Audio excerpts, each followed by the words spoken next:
The function of this gallery is to actually show the roles that natural history museums have in the modern world, and one of them is as a repository of extinct and endangered animals.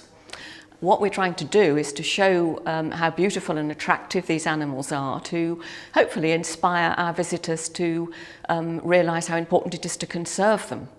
I'm very lucky in that we've got a local taxidermist conservator, Chris Orgill, who has a real talent for taking some of these Victorian animals from our stores and renovating them in such a way that they look as if they're still alive. Because I think, you know, it's really important that they look as attractive and realistic as possible. What you've got to consider is this is a really old specimen, and it's never going to look exactly like a living wolf, because we're dealing with skin that's been dry for decades. That's right. But what I'm going to do is to try and relax as much of it as we can, the muzzle and around the eyes, straight in the ears. Yes, to give it a much more... And just try and give it a more natural look. Yeah, we can see how damaged the ears are. Look, and there's no teeth showing. And this is just really badly done, isn't it? And of course the eyes are really wrong. And it's so important, isn't it, getting the eyes right on an animal, because it just brings it to life. This glass eye is not the correct eye for a wolf. It's not the correct colour. Carefully removing this filler that's been in here for years and years and years in order to literally prise that old glass eye out. It really doesn't matter about this filling being removed, because the skin is so dry that it's not going to move, it's not going to cave in and collapse. The lips are really dry, like really hard leather. And this cotton wool has been soaked in a mixture of water and an anti-fungicide. The idea is that we'll leave this in overnight, and hopefully the dry skin will absorb the moisture and become more flexible, which will then allow us to move it into a more realistic, not such a tight, grinning expression, and try and make it look more presentable. It's never going to look like a living wolf. It's such an old skin, but it'll look a little less grotesque, hopefully. As the cotton wool dries out, which it will over a period of time, we can use one of these pipettes filled with the same solution just to press against the cotton wool and squeeze in the moisture. The cotton wool takes the moisture up straight away and becomes nice and wet again. And that will keep the atmosphere nice and damp and make everything a little more flexible, hopefully.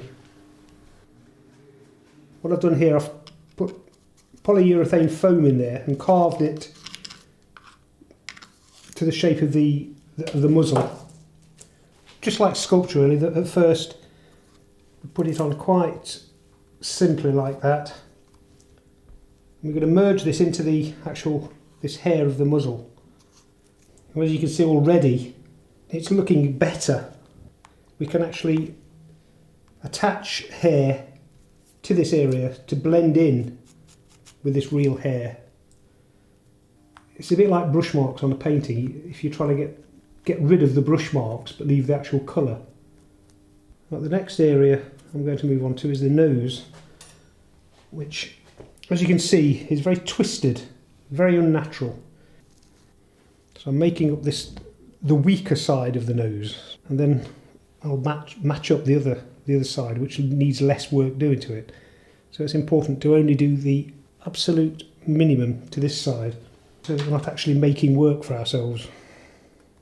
It's important now we're moving over to the other side, just to make sure that we're getting it level. Bearing in mind with this material, we can take it away if we get it wrong. I want this to be a texture that is not all uniform little dents like this. This is just the first lot of texture. It's almost like you try to get rid of it again, but it leaves a mark that looks more incidental. What I want to do next is just to make sure with some colour that this modelled area is going to blend into this natural hair. It'll look quite strange at first, but this is the underpainting. The joint will be there to see if you really want to closely examine it, but we want the initial impression to be of of just a continuation of the hair. It's a case of letting that dry now before we come back to it again with a lighter colour. The temptation is to go straight in and try and paint it the correct colour, which can be done, but I find it easier to have this dark underpainting so that you get some impression of underlying skin. But again, you're almost modelling with it. You've got to work on top of what you've done. I'll trim a few of those whiskers off so that they're not kind of curling up at the edges, and then take some fur from somewhere else, some invisible place, and just put it on there, and hopefully that will complete the illusion. All I do is pack it out with this cotton wool. Just a small amount of PVA touched into there. The cotton wool absorbs that. Although it looks like the eye's just being filled up with this modelling putty, I know that there's a bit of give behind it, so that when the eye is pushed into place, it sits really firmly.